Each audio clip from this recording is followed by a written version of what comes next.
자, 이번에 여러분 경제, 사회, 문화에 대해서 한번 살펴보도록 하겠습니다.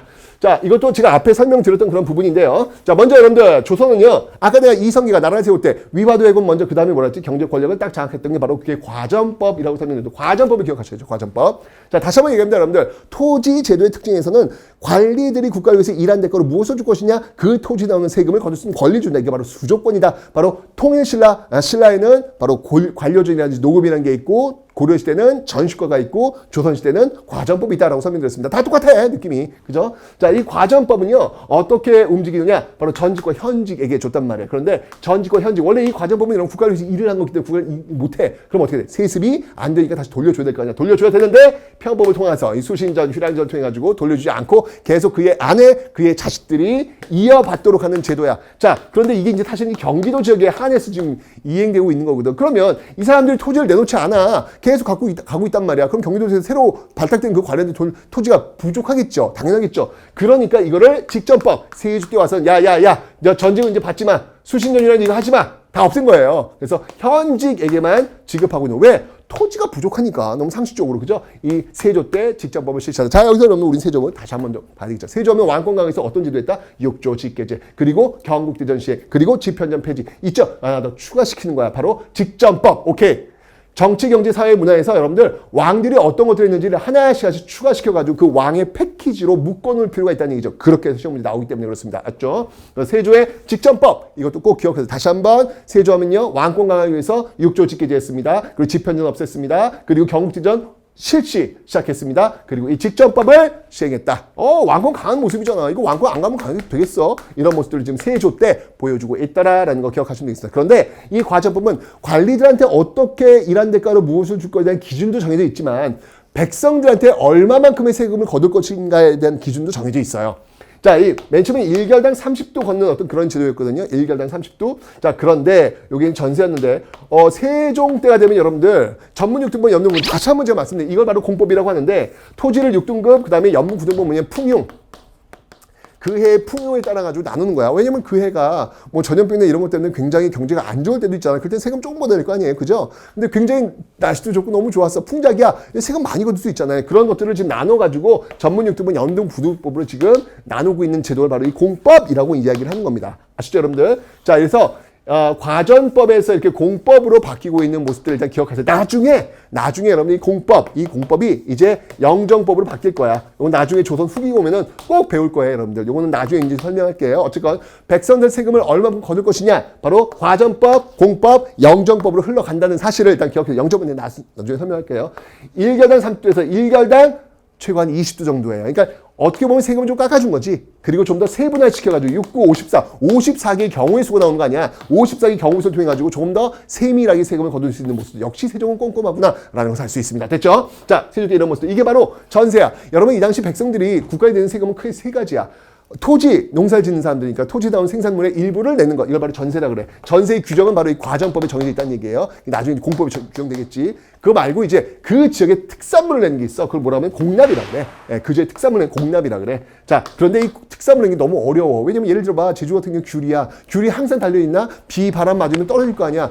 떨어지는 걸 무시해요. 그냥 무조건 열렸을 때 이 세 가지고 그걸 무조건 내라는 거예요. 얼마나 힘들겠어. 이걸 대행해주는 사람이 등장한다고. 어딜 가나. 내가 힘든 게 있으면 힘든 일을 대행해주듯이 이때도 마찬가지로 대행해주는 사람이 등장하는데 이게 바로 방납이라는 거예요. 여러분 방납은요. 공납의 어려움을 해결해주기 위해서 생긴 상인들, 방납업자예요. 그런데 이 방납업자가 이 지방간을 결탁한단 말이야. 돈 찔러주면서 내 물건만 사줄 수 있도록 해주세요. 라고 하면서 이게 부정과 비리로 연결되는 것이 방납의 폐단 때문에 굉장히 백성들은 신음에 빠져있는 그런 모습들. 오케이. 자, 국가를 위해서 내는 세금이 토지 생산의 일부 내는 것, 또 특산물 내는 것 또 있어. 또 하나 있어. 뭐가 있냐면 바로 여기야. 나의 노동력을 제공하는 거야.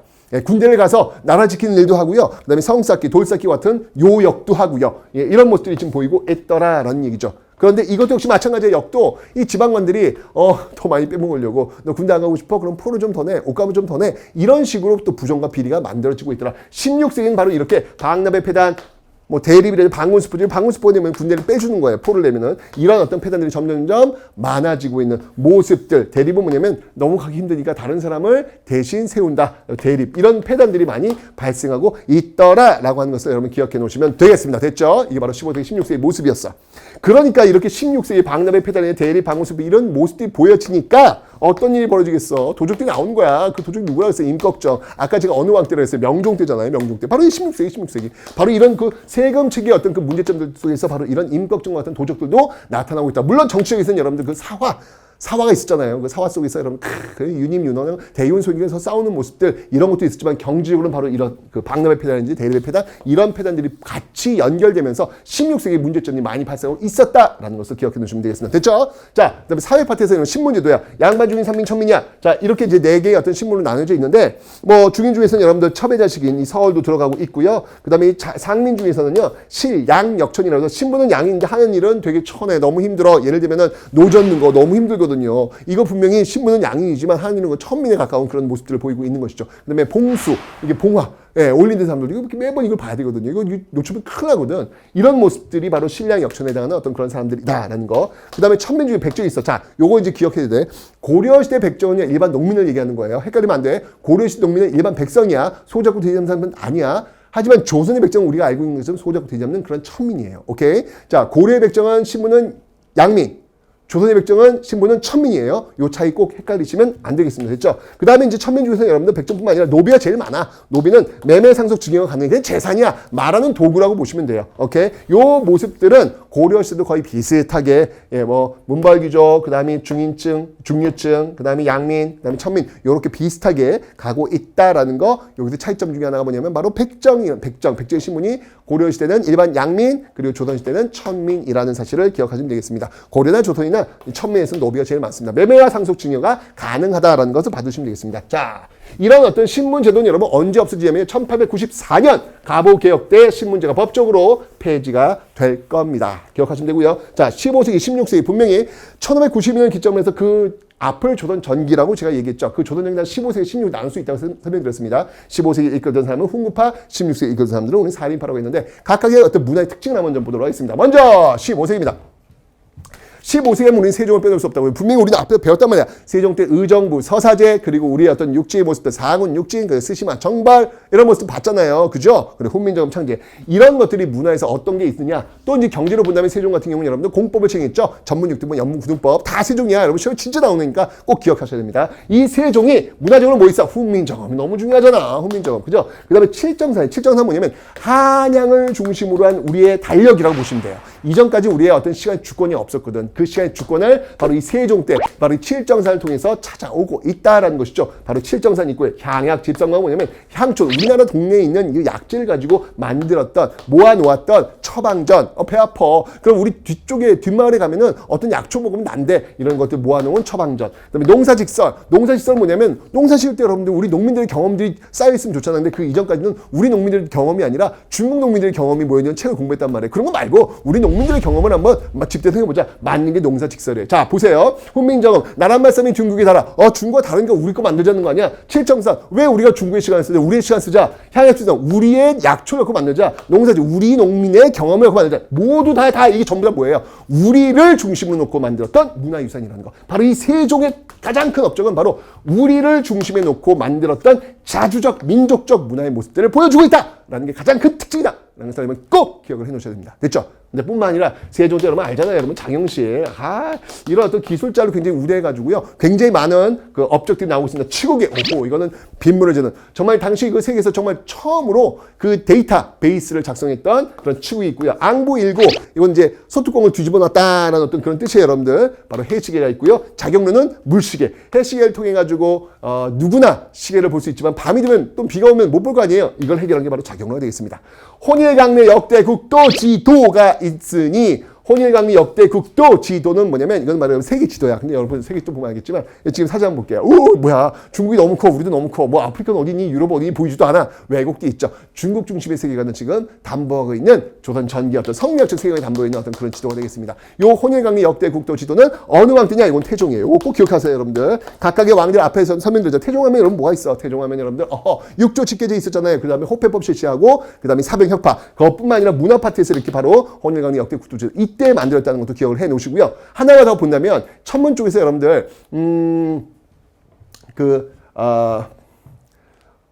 그 별자리 있죠. 별자리. 이 별자리를 만들어 놓은 것이 있습니다. 그게 바로 뭐냐면 바로 천상열차 분야지도라는 거야. 와우. 이제 고구려에 있는 어떤 그 별자리를 이렇게 탁 이제 따가지고 돌파에다 새겨놓은 거거든요. 별자리를 쫙 지금 이렇게 만들었는데 이 천상열차 분야지도는 어느 왕 때냐면 태조 이성계 때야.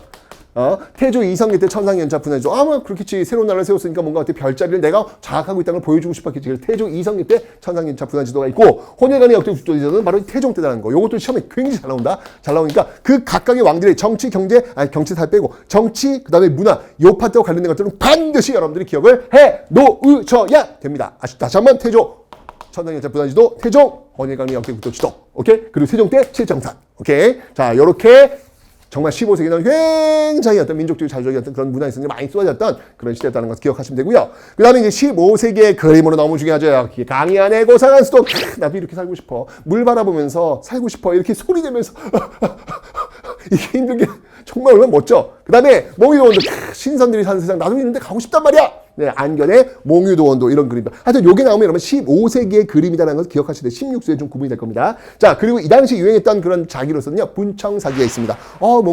뭔가 역동성이 보여요. 새로운 나라를 열었던 그 사람들의 마음을 담고 있다. 물고기가 훌쩍 뛰어넘는 그런 모습들도 보이고 있죠.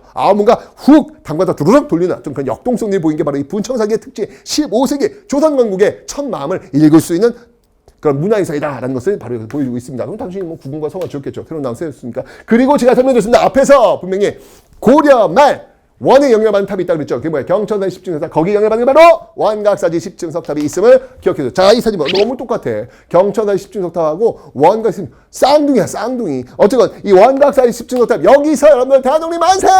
바로 3.1운동. 오케이. 3.1운동. 이 탑골공원 여기서 출발했다는 것도 기억해 주시면 되겠고요. 이 원각사지 십증석탑은 바로 세조 때. 세조야, 세조. 세조 때 아까 분명히 설명드렸죠. 여러분들 세조하면 뭐야 해서 경국대는 출발시켰던 그런 왕 아닙니까? 여러분들. 그죠? 그 다음에 육조 직계제 그리고 직전법 실시했던 그런 왕. 요렇게 여러분 정치, 경제, 문화 이렇게 엮어가지고 기억을 좀 해 놓으셔야 되겠습니다. 오케이, 좋습니다. 자, 이렇게 15세기 한번 살펴봤고요. 이제 16세기. 자, 16세기 누가 주도했다? 원칙주의자들. 성리학, 기술 같은 건 뭐 이런 거 못하려 해야 돼. 이 학문이 중요한 것이 성리학, 경과, 리 뭐 이런 거 공부합시다. 라고 하는 16세기에 들어옵니다. 자, 이때는 유학 공부가 굉장히 활발히 되는 거예요. 자, 이 대표적인 인물을 봐. 이황과 이의가 있으니 이들의 저서 기억해 주세요. 성악십 도야, 도. 그림이 그려져 있다. 그림 그려주고 이거에 대해서 이제 군주가 어떤 방식으로 성인 군자가 될 수 있는지 그 방법을 얘기해 주고 있는 그림으로 설명하는 군자 방법 이게 있고요.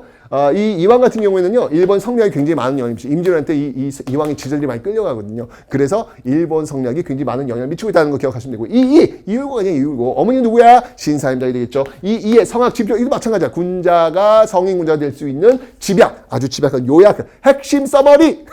이런 것들이 바로 성악 집요다라는 거 받으시면 되겠습니다.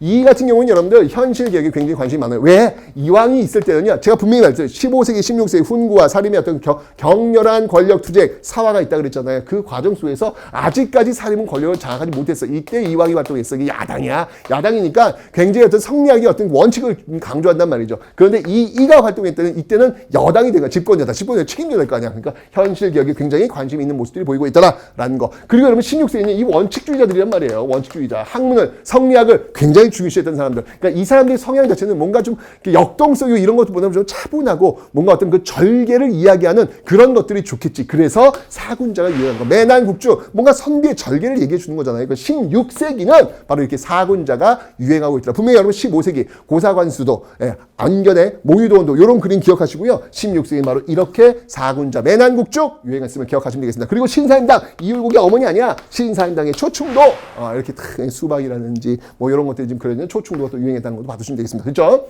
그리고 16세기에 꼿꼿한 선비들의 시대 아닙니까? 그 선비가 제일 잘 어울리는 게 분청사기, 물고기 휘떡, 잘 안 어울리거든.